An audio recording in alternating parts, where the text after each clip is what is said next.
Penanganan pandemi COVID-19 di Kabupaten Ogan Komering Ulu tidak lepas dari peran pemerintah desa.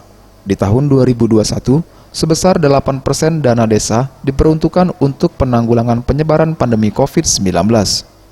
Dana tersebut misalnya digunakan untuk pembuatan ruang isolasi, pengadaan masker, tempat mencuci tangan, dan alat pelindung diri lainnya di masing-masing desa. Bukan hanya itu, Kepala Dinas Pemberdayaan Masyarakat dan Desa Ogan Komering Ulu, Ahmad Firdaus menjelaskan, pemerintah desa juga berperan aktif dalam upaya peningkatan perekonomian masyarakat di masa pandemi ini. Terlebih saat ini, banyak masyarakat menganggur kehilangan pekerjaan. Sebagai contoh yakni yang dilakukan Desa Pandan Dulang. Desa ini melibatkan langsung kelompok masyarakat dalam penyertaan modal atau pengembangan BUMDes, di mana desa ini melakukan penyertaan modal pengembangan kebun kelapa sawit.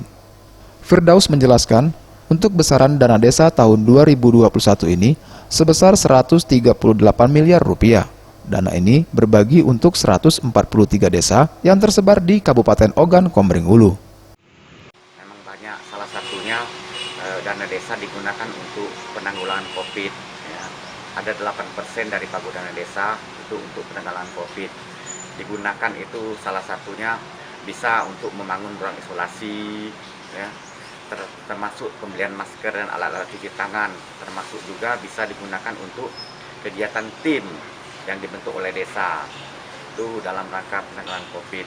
Dan ada juga dana penyertaan modal untuk BUMDes, ya. Itu tergantung desa berapa besarnya, disesuaikan dengan kemampuan keuangan desa. Bagus Mihargo, Sriwijaya TV.